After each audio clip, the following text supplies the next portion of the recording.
Hey YouTube, what's up? It's Hunter, and today is another different kind of video. I know all my videos in the past couple videos have been a little bit darker and more serious, like the scam and the deadbeat dad one, which that was made out of anger. But this one, as you can see, is a coming out video. This isn't a normal coming out video because normally when people do that kind of video, it means they're coming out of the closet as, you know, homosexual, asexual, demisexual, all that stuff.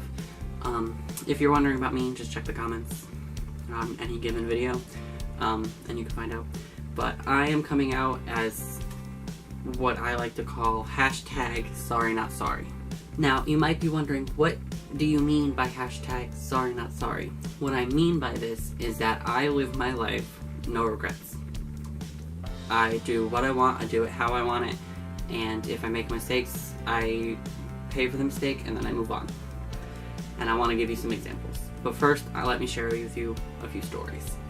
Now, this first story is going to seem very childish because it was when I was younger. Me and my friends, after every school year, literally the last day of school, our parents would take us out for ice cream.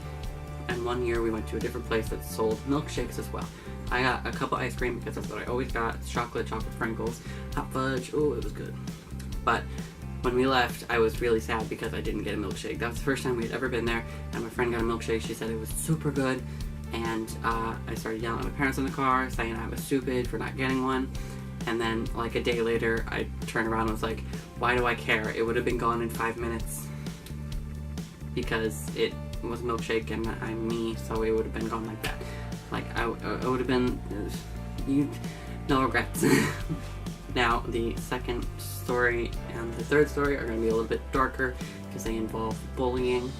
I remember in, I want to say 5th and 6th grade, I was friends with this girl who was super nice at first.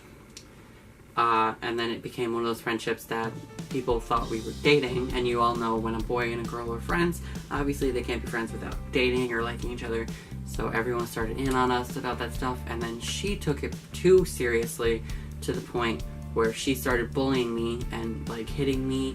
I think one time she hit me in the eye and I had not a black eye, but it was super red and irritated. I'd have a nosebleed and she would like hit me in the nose to make it bleed more.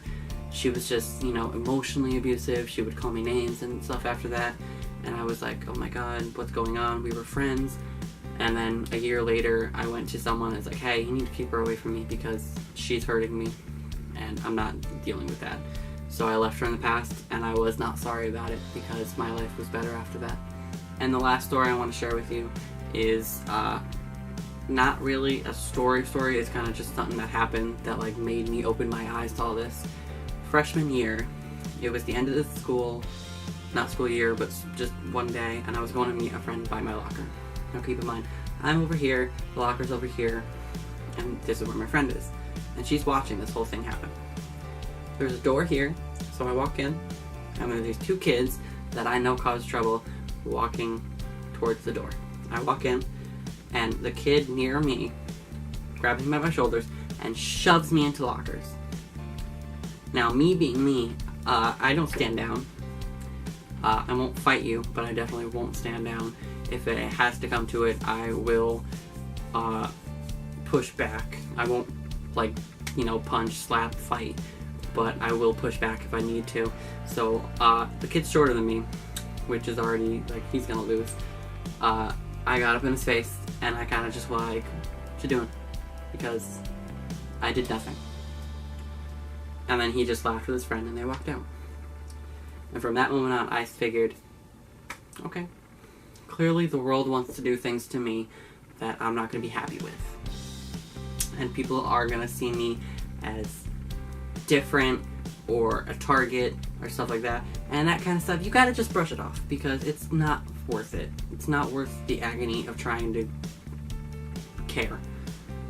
And I want to give you some examples of how I live my life. #SorryNotSorry. First off, the way I dress. I get comments from my family, my friends, almost everyone, because year-round I will be that person that wears a t-shirt and jeans. It could be fall, that would be acceptable. Winter, acceptable. Spring, it's getting a little edgy. And then when it's in the hot summer, I will still be in a t-shirt and jeans, sweating my ass off, having swamp ass.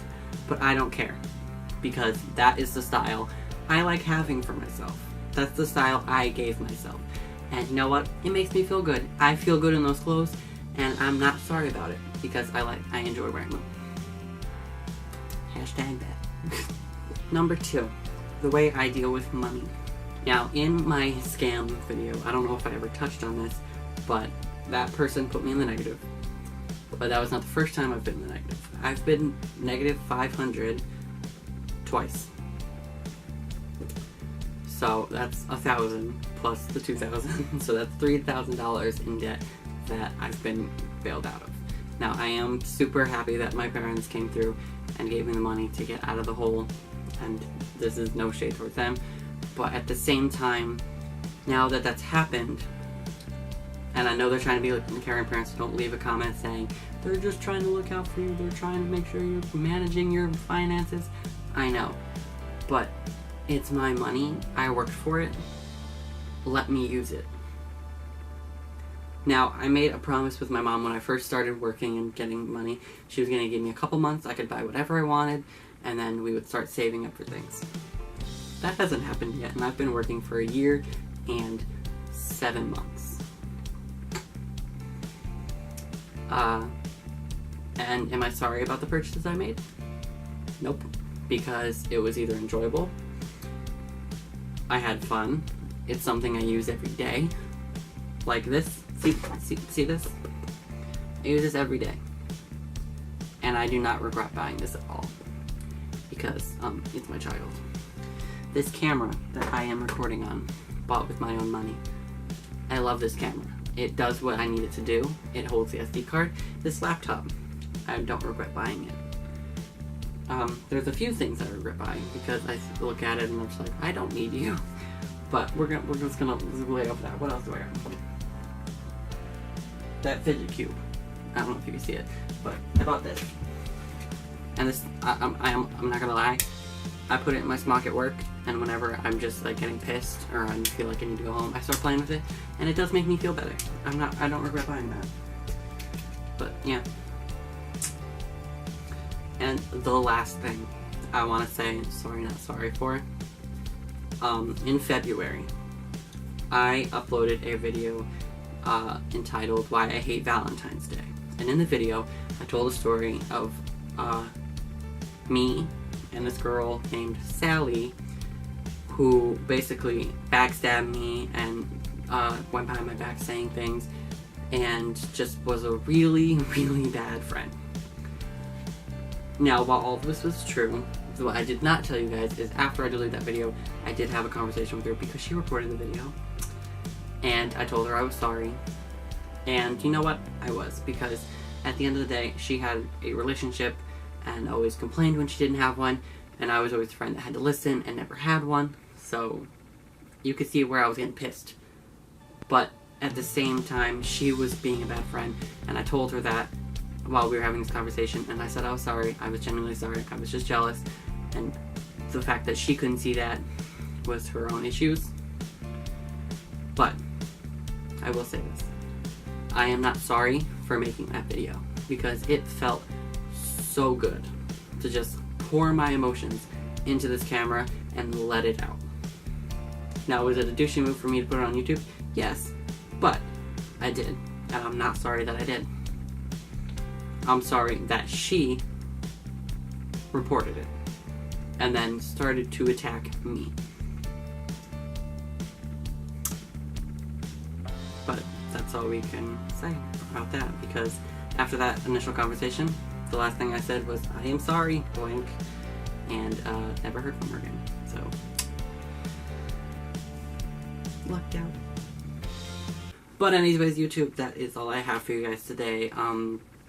I live my life regret-free, and hashtag sorry not sorry, and I'm not sorry about it. But if you enjoyed this video, please give it a big thumbs up and comment down below anything you want to share about being hashtag sorry not sorry, and subscribe to my YouTube channel because it won't change your life that much, but it might change mine.